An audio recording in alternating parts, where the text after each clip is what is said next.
Hello, this is Megan Jacks, Creative Memories Independent Advisor. And in this video, I'm going to be showing you how to use the Unbe-LEAF-able Border Punch to create the leaves in the round. We will be using the jumbo circle for this, so you will want to have that available. You're going to need the jumbo circle, the red blade, and you're going to need a pencil or a marker. I'm going to be using the bronze shimmer because the paper I'm going to be using to cut my the sample I'm going to be making is actually going to be using the Ladybug bundle. I'm going to be using some papers from that as my background papers, and I will be cutting or punching my circle or my leaf circle with dark green cardstock. I recommend, if you're going to try this technique, to try on some scrap paper. Cardstock for me, I have plenty of it, so if I happen to mess up, I'm okay. You could even use the cover sheets from our paper packs.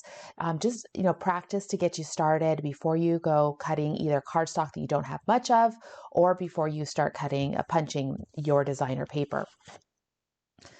The technique that we're going to be using is the standard technique when you're cutting with the blue and white border punches in the round.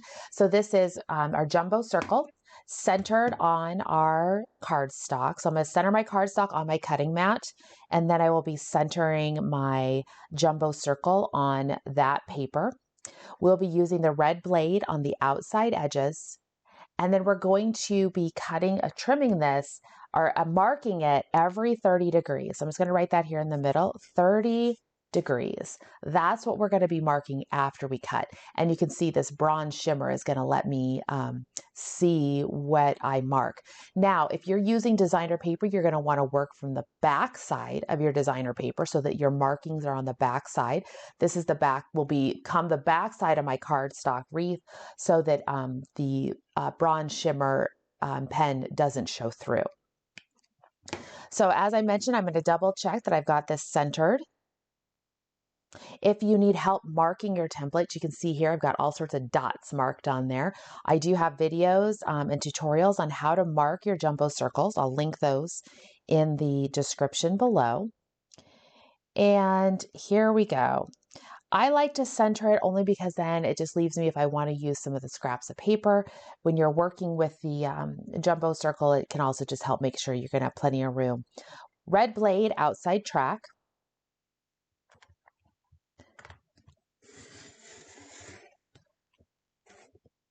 My paper's sliding a little bit. That's okay.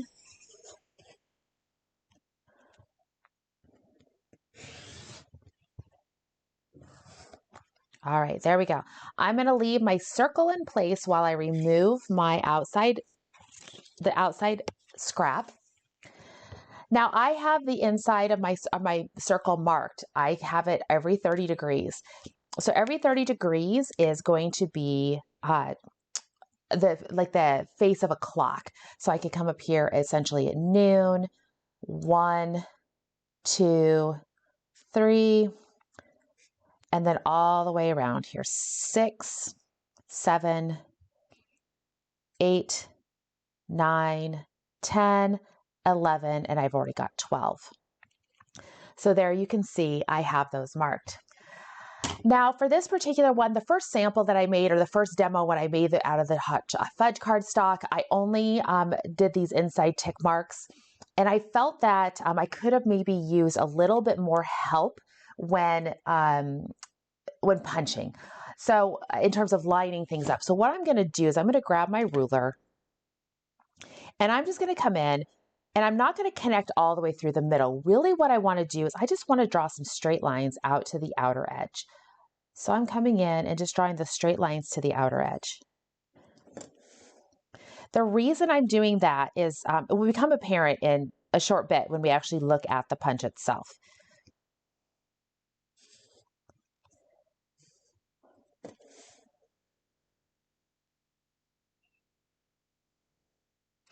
And so you're going to go ahead and want to mark.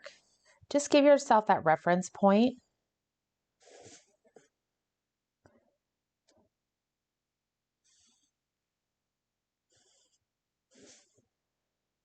So you'll need to make 6 times around, should get you all 12 locations. And as always, we're marking this so that it just makes it easy for us. We can get those consistent spacings. If you have trouble when punching this, if you're running into issues where things are overlapping too much, typically your problem is going to be is that you don't have these consistently made. Maybe you missed it went with a 45-degree angle instead of the 30. So you just want to make sure you can see even spacing all the way around before you start punching. Now, here's the back side of the Unbe-LEAF-able punch.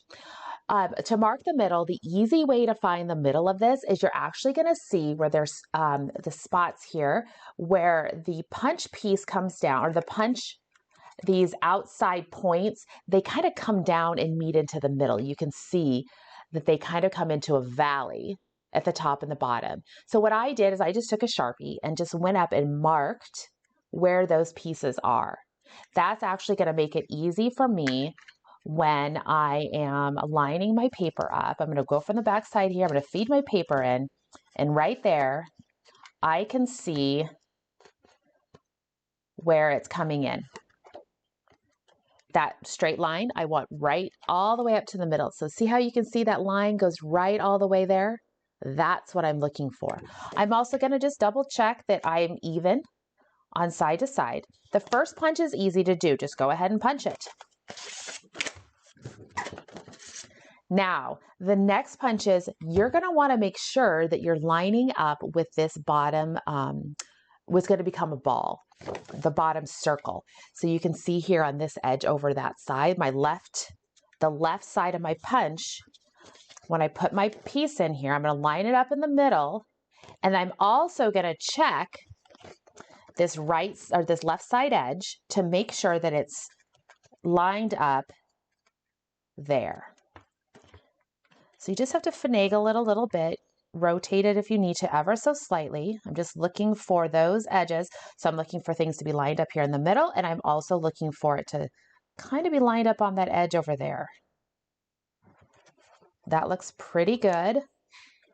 Then I'll punch. And I am just going to keep punching all the way around, lining those pieces up. You can see we've got some wedges that we're going to have to go ahead and punch or to trim out. So you'll need your scissors to be able to do that. Darker cardstock is harder to work with in the sense of it's harder to see the punches. You may not be perfect with the circles. You can see there I'm a little bit off. It's not a big deal. And the overall scheme of things, if your little circles are not all perfectly even, I truthfully don't think you'll even notice. You've got such wonderful detail with the leaves themselves. You can punch the leaves in several other colors and work those inside cut pieces back in, almost like a stained glass effect if you want to. That is the great thing about this punch. It does work with the Unbe-LEAF-able recipe template, and you can use it to come back in and fill in anytime you use the punch. You don't have to just save it for using that recipe template. So just keep working all the way around.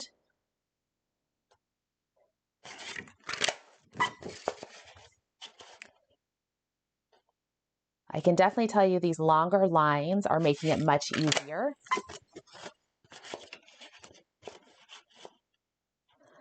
My first example was a little bit more trying to get things lined up, was a little bit more difficult. Now I'm ready for my final one. So when I'm ready to do my final, I need to double check that I'm going to line up both sides of the punch. It should line up pretty good. The spacing the red blade does cut well, gives us a good spot. I look good. I am going to worry about where those outside circles meet up as compared to my center line. I can see that I've lined up well with both of those circles. I'm going to go ahead and punch that and call it good as compared to worrying about where that center line is. Now, I've got a lot of debris. Get this all moved out of my way. So, but here you can see what that final punch, what it looks like. Now it's just time to go in, to come in with the scissors and finish out, trimming out all of the rounds. So here, it doesn't take very long. I really only need to cut the outside. There's a few areas where my inside curve is a little bit off from punching. I'll clean those up too, but for the most part, really it's just that outside wedge that you need to trim off. And that's easy enough to do. It's you've got a lot of space to maneuver your scissors in here compared to some of the other ones where we felt a little bit more tight. Here is one where I need to come in and clean that inside edge a little bit. And I can tell my circles aren't all perfect, but they're good enough. So I am happy with this. And I really think this would be pretty to come in with, punch some circles or punch some the borders with other cardstock colors and come in. The other thing you can do if you want to back your circles is you can come in with the oval, I believe it's oval number 2. It's the, yeah, it's going to be oval number 2. I'm trying to find my example. So this is oval number 2, which is the second size of the oval, the second smallest. All right, you come in with oval number 2, the red blade inside track, and you can cut an oval. Now this oval doesn't automatically fill the back. All right, I'll show you. It is a little bit too wide. I can see on the outside edge, I can see some of that white shining through. But what I'll be able to do is come in with my scissors and I can trim off from one side a generous 1/8 of an inch, not quite 1/4 of an inch, and that should cover up. So what I'll be able to do is I would be able to adhere that to the back side, and there you can see that I've got it filled in.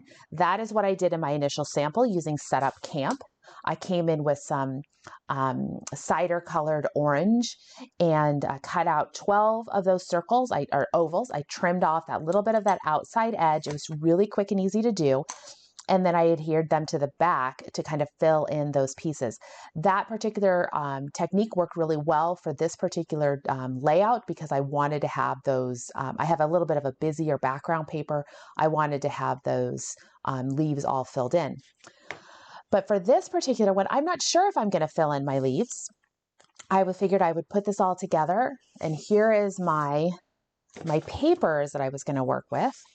So I could come in and just use, it looks pretty nice. It's that dark green, has a nice contrast against my background paper here. So I could come in as such. And I was going to mimic the overall layout here that I show for the Setup Camp. So to do that, I have I believe it's a 3-inch middle here. I should have been better about cutting. Yes, I have a 3-inch piece of paper here. I then have a 3.5-inch paper behind it to give it a little bit of contrast. So I think what I'm going to do is I'm going to cut this paper at 3 inches. I love that little bit of hint of those ladybugs in there. So that's cut at 3 inches. And then what I think I'm going to do is I'm going to come back over. Rather than cutting myself a big chunk of paper to go behind this, I'm actually just going to come in back to my original green, dark green cardstock that I use, and I'm going to cut myself some 1/4 inch edges. And I'll just butt those up right next to it. That's going to be the plan, at least. Cut those from the 12-inch sides.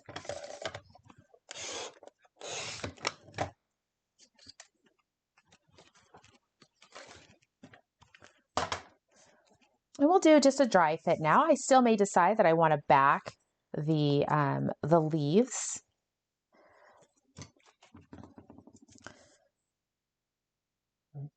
Put these on either side. Just give that a little bit of separation from the background. That's the goal there, is just to separate that a little bit. Then I would come on with my leaves, my leaf ring. Oh, I don't even know if I'm going to need to back it. I don't want to be too distracting. I do have some ladybugs that I've cut, that I punched out. I punched the ladybugs, the ladybug punch. I punched 2 cranberry, excuse me, and 2 black. And then what I did is I adhered the cranberry on top of the black to give it that shadowed look so they'll stand out a little bit more. And I can come in here and just put my ladybugs around. And then if I want to come in with some cardstock here for mats, I'll be able to do so just how I did for my sample here. So the Unbe-LEAF-able in the round works great. It's a nice botanical that will pair really nicely with the ladybug paper. Of course, it's going to look great with the paper that goes with that came with the Unbe-LEAF-able. I'm grabbing that right now. So here's the paper that came with the Unbe-LEAF-able. I could easily have come in with this, the lighter color here. The green would look really well on top of that too. And those ladybugs can pair in there too. So the promo papers all do kind of intermix really well together. And of course the punches work together really well also. So hopefully you have a chance to give the Unbe-LEAF-able Border Punch. Give it a whirl, punch it in the round and see what you think. It works really well. I've given you the measurements there. It follows the standards that the jumbo circle, red blade, outside track, cut it at that 30 degrees. There it is. The 30 degrees is the key measurement there. And then go ahead and punch all the way around and you'll have a lovely wreath with the Unbe-LEAF-able border punch. So thank you so much for watching, and I hope that you have a chance to give it a try. Be sure to reach out if you have any questions. I'm always happy to help. Thanks for watching.